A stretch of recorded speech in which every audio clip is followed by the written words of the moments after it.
Hey, Bernadette McClelland here, and welcome. And thank you so much for the feedback I got on sharing what story selling is all about in my last video.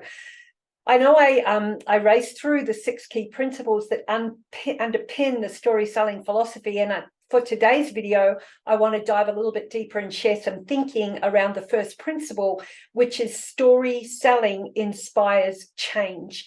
And so we need to realize that we aren't just selling a product, we are selling change.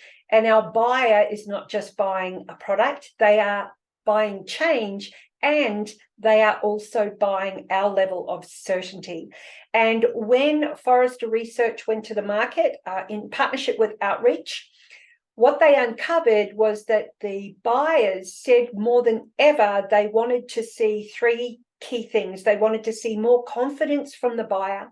They wanted to experience more collaboration, and they wanted greater efficiencies. And I think there are 3 really key points. But the thing is, most sellers can't seem to move the needle to create that change or to create that transformation that the buyer is expecting and to get a decision, especially with the latest statistics from Korn Ferry. And what Korn Ferry is saying, with quota attainment at a 6-year low, at the moment, and it's around 53%, sellers aren't making target or they're not exceeding target. What Korn Ferry are saying that the buyers are saying back to them is that only those sellers who can think outside the box in the future will be the ones who succeed.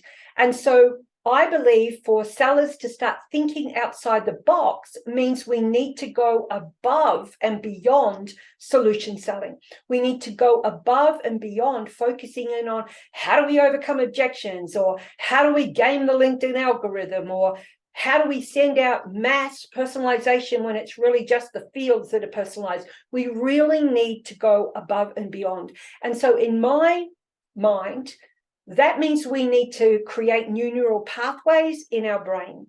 And so I liken it to, if we were walking through a forest or, a jungle, and over there is a path that's well-trodden, and it's like clay, and clearly people have walked there over and over and over again. But where you want to get to is not where the crowds are going. You want to go over here. And so in your way is all this thicket and all this brush and all of these weeds. And you've got to take your sickle or your machete or whatever tool that you need, and you need to cut your way through to get to where you want to get to. But most people won't do that work. Most people don't do the deeper work. Most people don't do the higher work. They'll take the path, in this case, a literal path, the path of the least resistance. And so we need to, if we want to create change and inspire change in our buyers, we've got to do a little bit more work on ourselves. And I have always said that selling is the best personal development course we could ever do. Now, the World Economic Forum back in 2019 gave us 3 skill sets that they said that we would need in the Jobs of the Future report, that we would need from 2020 and beyond. Those 3 skill sets are critical thinking, complex problem solving, and creativity. And it's not just been stated in 2019. We have the recruitment firm Indeed, we have the futurist Bernard Mars, all saying the same thing today.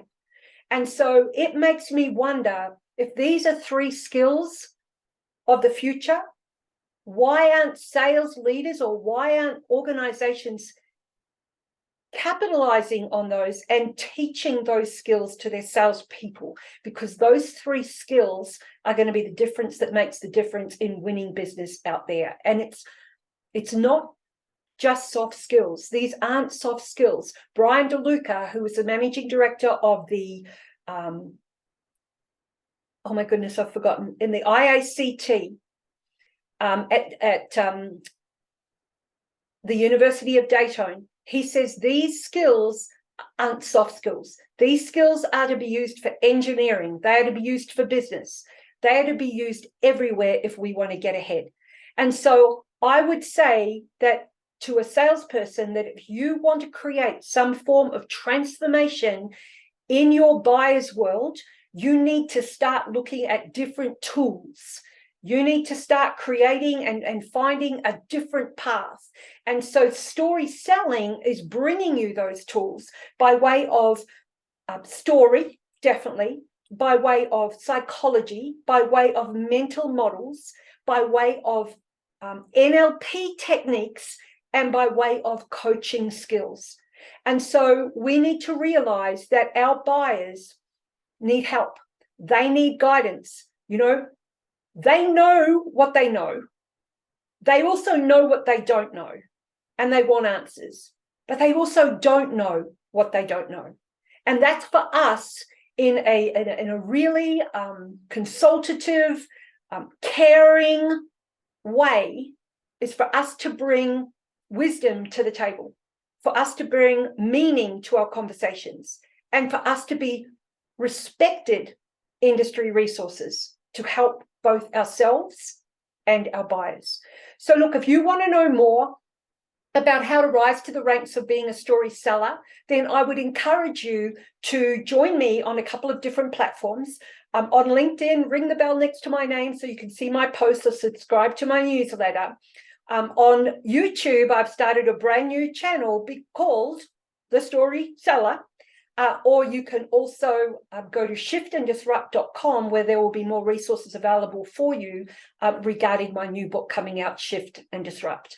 So on that note, I want you to have an amazing day. I want you to think of how you can inspire change in your world and in your buyer's world. And on that note, I will see you very, very soon. Have an amazing day. Bye for now.